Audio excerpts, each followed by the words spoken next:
Скорее всего, оппозиция, которая сегодня Most likely, the opposition, which is now in power, would have come to power democratically by means of elections. And we would have worked with them, as we had been working with the previous government of President Yanukovych. But no, they had to start a coup, with victims, bloody events, a civil war, terrifying the population in the southeast of Ukraine and in Crimea. And all for what? In my opinion, this is being done to justify the existence of NATO. An external enemy is needed, an external threat. Otherwise, what is the purpose of NATO?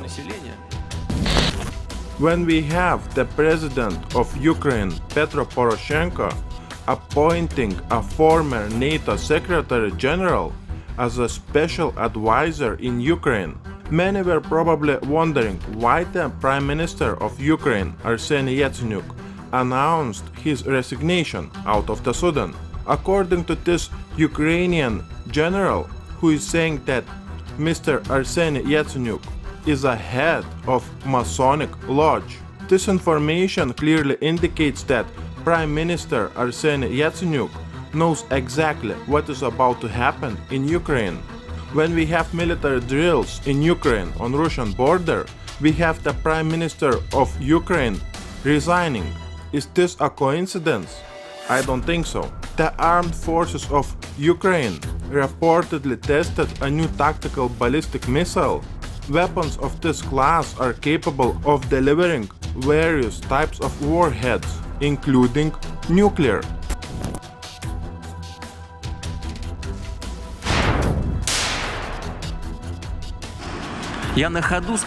I called Donald Trump a bright personality, and there's no doubt about how bright a personality he is.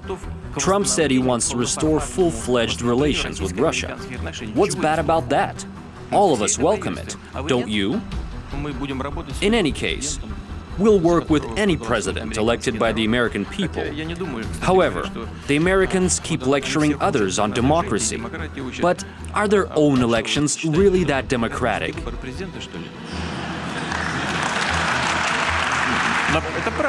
There were two cases when a US president was elected by a majority of delegates who represented a minority of the population. Is that democracy? When we have something like 80% of humanity standing behind Putin's back, and if necessary, they will provide full support to Putin, because if Putin defeated in this fight, we will have one world government. How Putin can destroy Illuminati? The answer is very simple. Putin has to suspend few sections in the Russian constitution for a year or two. So what would happen if Putin would suspend those key sections in the Russian constitution?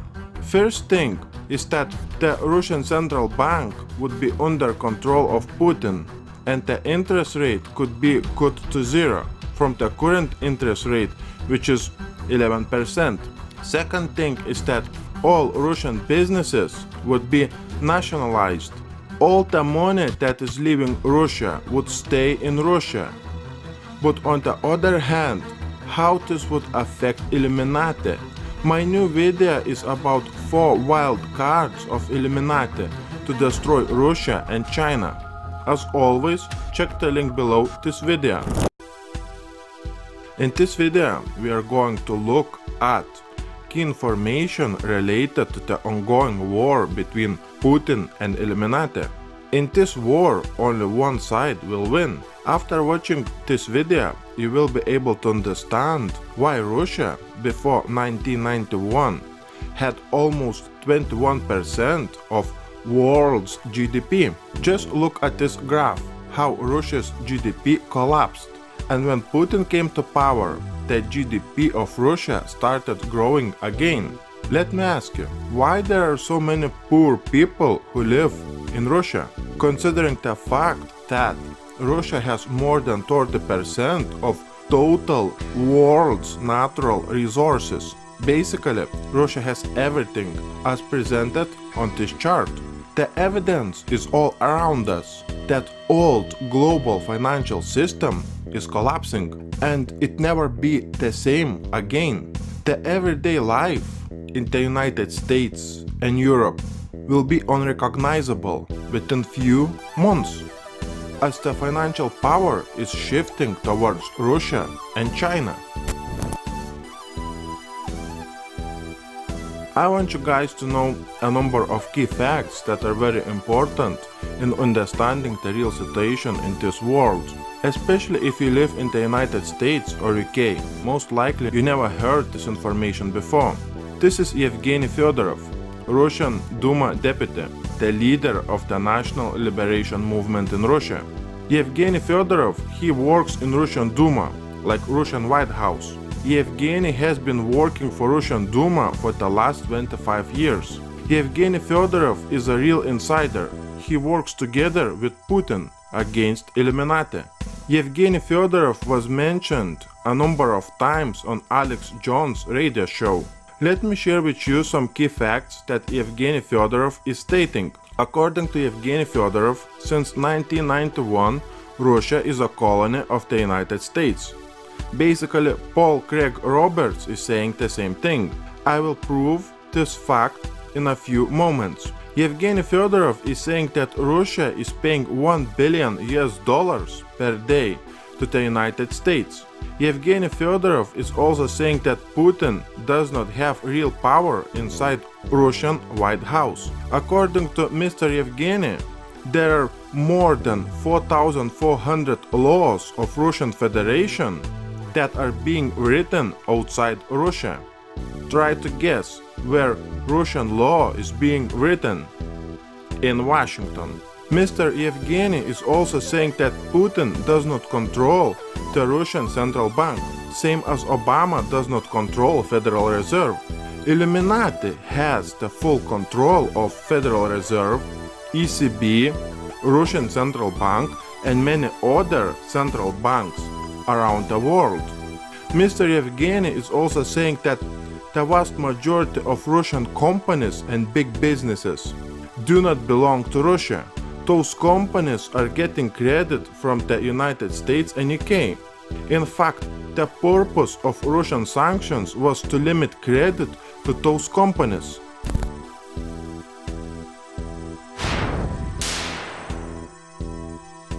Наплевать им на эти санкции, потому что Has the US been affected by the sanctions? No, they couldn't care less about them. It's Europe that's been affected. And Americans tell their European partners that they have to tolerate them for a while. But why do they have to tolerate them? I don't understand. Well, if that's what they want, then let it be. But why? Maybe Matteo can explain that to me. Матео объяснит, зачем нам терпеть. Я искренне говорю, честное слово. When we have investors pulling out their money from UK, when we have China buying up gold and gold vault in the UK, we have investment funds from around the world worth $10 trillion participating in St. Petersburg Economic Forum in Russia. When we have China establishing a new web-based platform for selling goods, we have 150,000 Chinese companies to enter Russian market over the next few years. Surprise, surprise, not very far away from Moscow, we have unprecedented NATO military buildup and military training on land, sea, and air. When the war will start against Russia in Ukraine, the offshore money will stop leaving Russia and China. So now it's pretty obvious in any scenario what is going to happen to the value of the US dollar. Ladies and gentlemen, 2016 will be as bad as the Great Depression. Now I'm going to prove to you that the vast majority of laws of the Russian Federation are being written outside Russia. This is the constitution of the Russian Federation. It is an unusual constitution, but there are few sections that make the Russian Federation a colony of Illuminati. Let's look at those key sections now in the Constitution of Russian Federation. The most important section in the Russian constitution is section 15. It states that, I quote, "The universally recognized norms of international law, international treaties, and international agreements of the Russian Federation must be a component part of its legal system." Do you get this information?